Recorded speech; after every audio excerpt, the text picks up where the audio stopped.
तर रामकृष्ण हरी मंडळी, मी विद्या देशपांडे तुमचं स्वागत करते माझ्या अजून एका नवीन ब्लॉग मध्ये।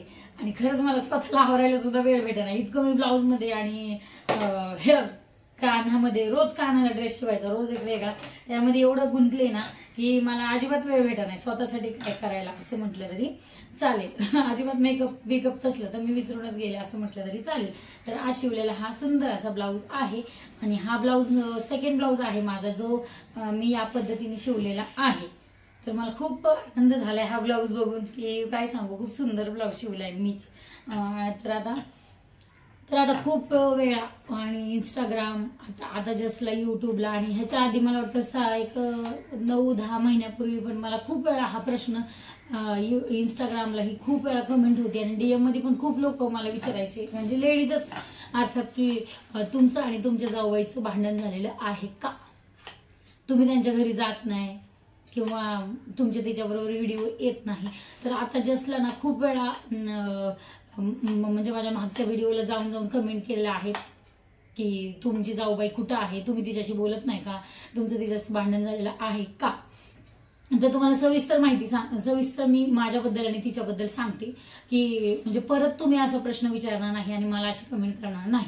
तर बघा, तुम्हाला एक गोष्ट सांगते, माझ्या चुलत सासूबाई आहेत, म्हणजे त्यांच्याशी माझा बॉड वेगळाच आहे। त्यांना म्हणजे मी सगळ्या गोष्टी माझ्या शेअर करते, तर त्या म्हणतात सासू दे जाऊ ननंद किंवा नवरा पोरं बाळ हे सगळं जे आहे ना, आपण जे ह्या सगळ्या गोष्टी आहेत हे तिरडीवर जाऊस तर आपल्या सोबत असतात आणि छोटे छोटे वादविवाद 4 भांडी आहेत म्हणल्यावरती वाजतच असतात, हे सर्वच ठरलेलं असतं। पण बाकीच्या गोष्टी सोडा, तसं आमची फॅमिली खूप चांगली आहे। दुसरा विषय असा होतो की जाऊ हा जी आहे ना माझी, तर तिच्यामध्ये माझ्यामध्ये खूप सारा फरक आहे। मी बडबडी आहे, ती शांत आहे, मला तोंडावर बोलायला आवडतं, तिला नसेल आवडत किंवा नाही आवडत। आणि दुसरा विषय म्हणजे आता सांगण्यात, आता तिला हे आवडतंय का नाही मला माहित नाही आणि तिचा इम्पॅक्ट काय पडतो मला त्याच्याशी म्हणजे चुकीचं तर मी काहीच बोलत नाही, फक्त मला जे कमेंट्स येतात त्याचं मी तुम्हाला रिॲक्शन देते की असं आहे। तर विषय असा होतो की म्हणजे मी तुम्हाला सांगते, व्हिडिओ कदाचित खूप लांबेल पण खूप मोठी स्टोरी आहे। आता तसं सांगायचं म्हटलं तर आमच्या लग्नाला जेवढे वर्ष झालेत ना त्याच्यापेक्षा -2 वर्ष तिच्या लग्नाला झालेले आहेत। आमचं लग्न झालं 2 वर्षानंतर तिचं लग्न झालं। मग ज्या वेळेला तिचं लग्न होतं ना त्यावेळेला मी प्रेग्नंट होते, त्यामुळे माझ्या सासऱ्यांनी किंवा सासूने आम्हाला त्यांच्या लग्नाची कल्पना पण दिली नव्हती। त्यांचं लग्न साखरपुड्यात केलं। लग्न झाल्याच्या नंतर माझे सासरे मला तिला भेटायला घेऊन आले होते, म्हणजे आम्ही जिकडे राहत होतो ना तिकडे तिला घेऊन आले होते भेटायला। मग त्यावेळेस ती लाजरी बुजरीच नवरीच होती, त्यावेळेस माझ्याशी ती जास्त बोलली नाही। मग म्हणजे ती आमच्या दोघींची फर्स्ट भेट। त्याच्यानंतर सेकंड भेट माझी डिलिव्हरी झाल्याच्या नंतर ससूनमध्ये ती खूप साऱ्या बायकांसोबत, म्हणजे आमच्या भाऊकीच्या वगैरे ज्या बाया आल्या ना त्यांच्यासोबत ती आली होती, त्यातही जस्ट 10 मिनिटाचीच आमची भेट असली।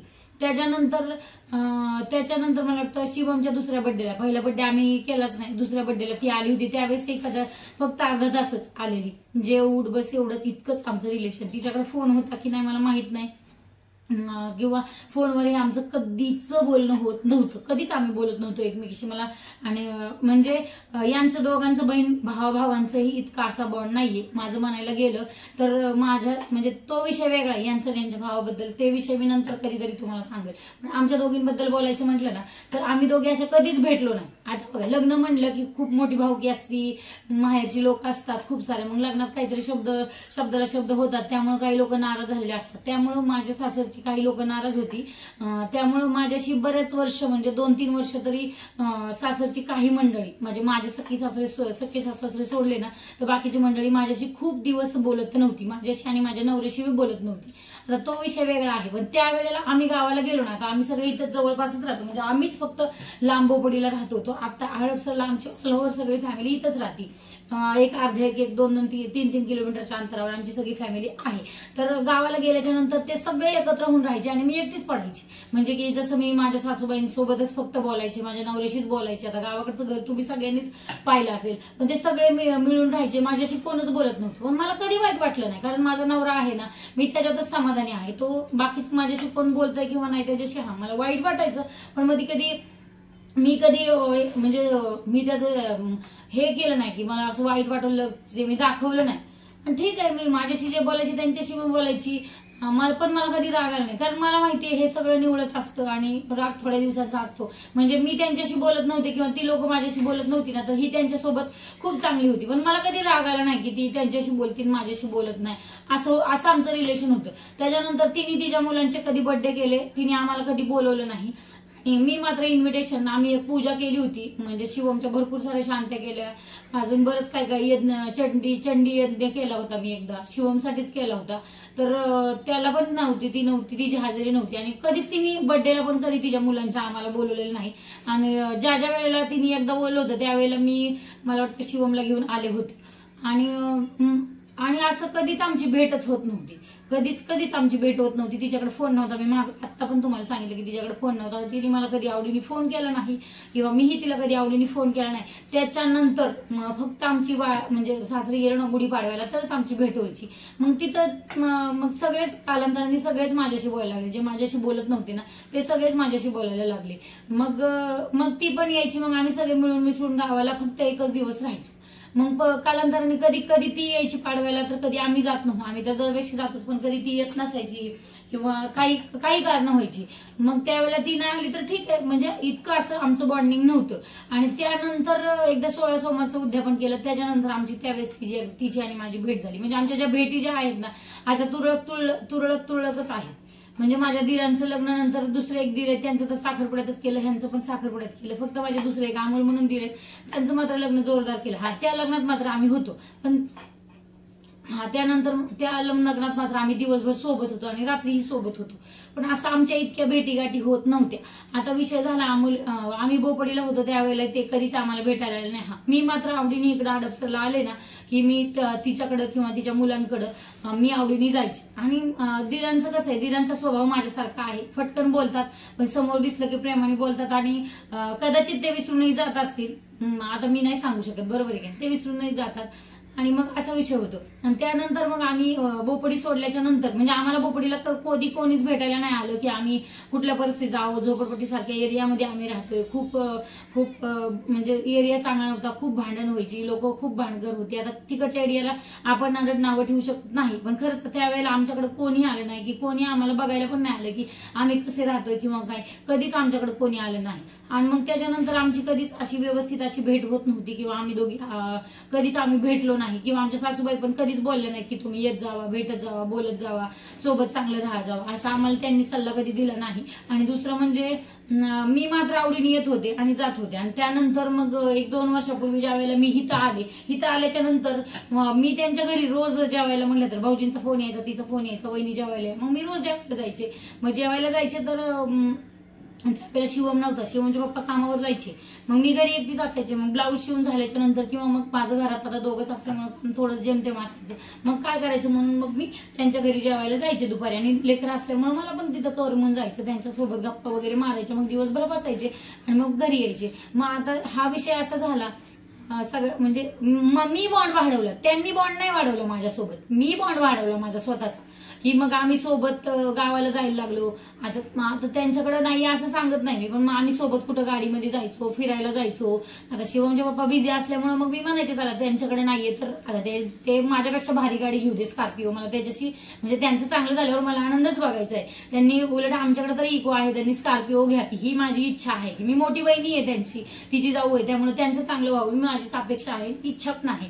पण मी बॉन्ड वाढवलं त्यांचं, त्यांनी नाही माझ्याशी बॉन्ड वाढवला. त्यांनी कधी आमच्या घरी आलेली तुम्ही बघितलं का कधी? मोस्टली ती घर शिफ्टिंग केल्यावर घर आवरायला एकदा आली होती आणि त्याच्यानंतर एकदा त्यांची अॅनिव्हर्सरी होती त्यावेळेला आली होती. आणि तिसरी वेळ म्हणजे ती एकदा आमच्या घरात खूप पाणी भरलं होतं, माझ्याकडून चुकून नळ चालू राहिला होता, त्यावेळेला ती आली होती. अशा एवढ्या वर्षात ती फक्त 3दाच आली होती. आणि हिथं एकदा आली, म्हणजे 4 वेळा हिथं तर आलेली मला आठवत नाहीये, नाहीच आली वाटतं हिथं. आणि मग असं म्हणजे मी बॉन्ड वाढवलं, तिने नाही बॉन्ड वाढवला. आणि तिचा स्वभाव काही वाईट नाही, म्हणजे तिला कमी बोलायला लागतं, मला जास्त बोलायला लागतं. आणि हो का प्रत्येक आपल्यावर कुठलीही गोष्ट आपल्यावर आल्यावर आता मी असं म्हणू शकत नाही की ती भांडखोर नाहीये किंवा सुशांत आहे, असं नाहीये, तिला पण येतं भांडायला. पण तिचं म्हणणं असं आहे की आपण हक्क ज्याच्यावर म्हणजे कदाचित तिचं तिच्या पद्धतीने योग्य असेल आणि माझं माझ्या पद्धतीने योग्य असेल. मला कसं वाटतं की मला ज्याच्या म्हणजे मला सगळ्यांशी मला ज्यांचं चुकतं ना त्यांना असं बोट ठेवून लगेच बोलायला आवडतं की हे तुमचं चुकले, तुम्ही का असं केले. तसं तिचं म्हणणं असं आहे की मग बऱ्याच वेळात म्हणजे कदाचित तिला भक्ती म्हणा किंवा ज्या लोकांना ती फॉलो करते त्यांच्या नुसार असेल की आपल्याला ज्या लोकांचा संबंधच नाहीये त्या लोकांची म्हणजे आपण त्यांना भांडायला जायचंच नाही किंवा ज्यांच्याशी आपल्याला रिलेशन नाही वाढवायची त्यांच्या नादीच नाही लागायचं, असं तिचं म्हणणं आहे. पण मी असं बोलू शकत नाही, कारण माझे विचार वेगळे आहेत. जे चुकल ना त्याला मी बोलणार, कारण हो का आपल्याला सगळं करायचं आहे, सगळं बघायचं आहे, आपल्याला कोणाला सोडायचं नाही.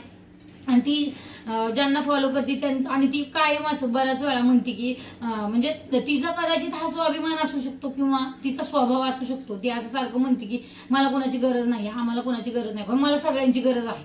जे समोर दिसतील ना आणि जे समोर दिसतील ती त्यांच्याशी मी सगळ्यांशी चांगलं बोलणार. हा, माझ्याकडून वाटत गेलं तर 2 देणार 2 घेणार, पण सगळ्यांशी बोलणार. कारण माझं म्हणणं असं आहे, तिचं कसं आहे मला माहित नाही, म्हणजे ती जास्त गडगडा बोलत नाही, पण तिचं असं कायम म्हणणं आहे की मला कोणाची गरज नाही, आम्हाला कोणाची गरज नाही. ती असं कायम बोलती. आणि तिचं मला बऱ्याचशा गोष्टी आवडतात तिच्या, असं नाहीये की आवडत नाहीत, बऱ्याचशा गोष्टी तिच्या घेण्यासारख्या आहेत. ती पण आहे. ती म्हणती विनाकारण बाकीच्या लोकांवर कशाला हक्क दाखवायचा, आपल्या नवऱ्यावर अधिकार ना, फक्त त्याच्यापुरतच बोलायचं, बाकीच्यांशी लई म्हणजे रिलेट व्हाय. हा, ते ज्या सगळ्या गोष्टी खऱ्या आहेत, पण हे असं आहे की म्हणजे तिचे विचार वेगळे आहेत, माझे विचार वेगळे आहेत. आणि हे एवढंच आहे, बाकी काय नाही. तिचा अबोल स्वभाव आहे आणि मी स्पष्टवक्ती आहे, त्यामुळे आमचं भांडण तर कधी होईल असं मला तरी वाटत नाही. आणि त्या पद्धतीने तुम्ही जर म्हणाल तर आमचं भांडण काय झालेलं नाहीये, तुम्हाला सांगायचं म्हटलं तर आमचं भांडण नाही झालेलं. आणि पोरं जितकी गोड आहे तिथं, आणि म्हणजे मी घरी का जात नाही त्याचं कारण असं की शिवमाला आता शिवमाला आहे, तर मला म्हणजे मी पण हे खूप काम घेतले.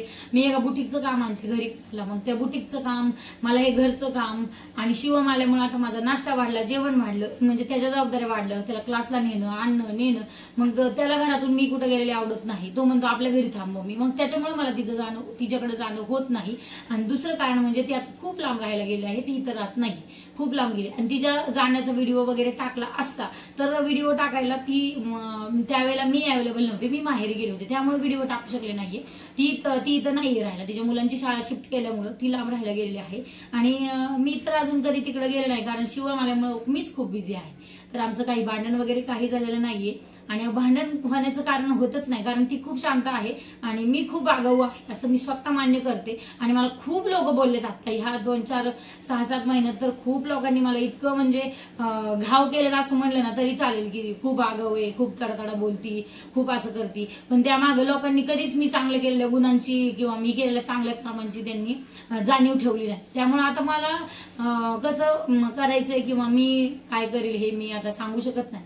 पण कसं असतं, माझ्या तुला सासूबाई म्हणते की तुझा स्वभाव त्या मांजरासारखा, तिला किती लात मारली ना तर ते मांजर पायापाशी येतं. आणि कदाचित स्वभावाला औषध नाही, बरोबर आहे का नाही. मला पण कधी कधी वाटतं की माझा स्वभाव बदलायला पाहिजे किंवा मी स्वतःला बदलायला पाहिजे, पण स्वभाव बदलणं होत नाही, मला ते जमणार नाही. त्यामुळे कधी कधी माझ्या स्वभावाचा मला त्रासही होतो. पण चला ठीक आहे, परमेश्वरांनी सगळं आपल्याला आपल्या आपल्या पद्धतीने दिलेलं आहे. तुम्ही प्लीज आता इथून पुढे अशी कमेंट करतच जाऊ नका. माझी आणि माझ्या जाऊबाईची अजिबात भांडणं झालेली नाहीयेत. आणि आता भाऊ का भाऊकी आहे ती, आता तू म्हणजे बरीच सारी लोक म्हणतात की जावा भावा भाऊकी सारखी असतात, तर ती मेली तर मला सुतक धरावं लागेल तिचं, किंवा मरू तर ती अमर व्हावी, हे तो विषय नाहीये. पण मी मेली तरी तिला सुतक धरावं लागेल माझं.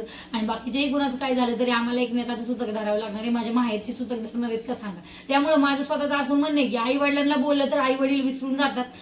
आपल्या आईला किती पण बोला बघा, आई परत 4 दिवसांनी फोन करते की का ग विद्या तू रुसली का, असं झालं तसं इकडची सासरची माणसं आपल्याला माफ करणार आहेत का सांगा. त्यामुळे माझी तर कळकळीची विनंती आहे की कसे असू दे सासरच्या लोकांना धरून राहा. आता ह्याच्या व्यतिरिक्त मी काय सांगू शकणार आहे. तर परत अशी कमेंट करू नका की माझ्या जावेचं भांडण झालंय का, असं तर काही नाहीये. बाकी आता मी अजून काय सांगू, एवढंच असं मला वाटते. पण मला भरून आलं याचं कारण असं की फक्त माझा स्वभावच की मी खूप बॉन्ड वाढवते लोकांशी. मग माझी एक मैत्रीण आहे जी मला म्हणते की तू खूप बॉन्ड वाढवते आणि मग नंतर लोकच तुला गोत्यात मग तुलाच नंतर त्रास होतो. मग आता बॉन्ड वाढवायला बघा, माझ्याकडे खूप मैत्रिणी नाहीयेत, एकच मैत्रिणी. आणि कुणाकडे आता मला तर इतके काय म्हणजे अनुभव आलेले आहेत ना, त्यामुळे मला नकोच वाटतं. कोणाशी दोस्ती नको, कुणाकडे जाणे नको आणि कुणाकडे येणे नको. माझं शिवम भले, मी भले आणि माझा नवरा भले.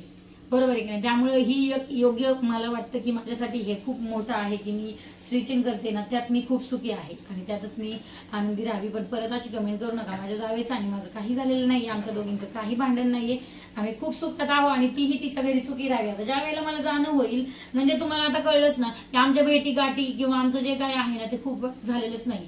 त्यांच्या लग्नात आम्ही इन्व्हायटेड नव्हतो, म्हणजे ह्याच्यावरून तुम्ही पुढचं सगळं लावू शकता.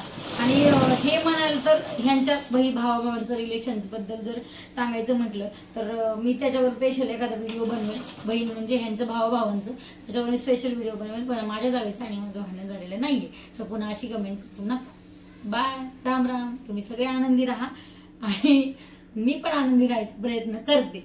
आता कोणाचा विचार करत नाही, फक्त मशीन एक मशीन, मी आणि शिवम आणि हे आणि वर बसलेले सगळे देव.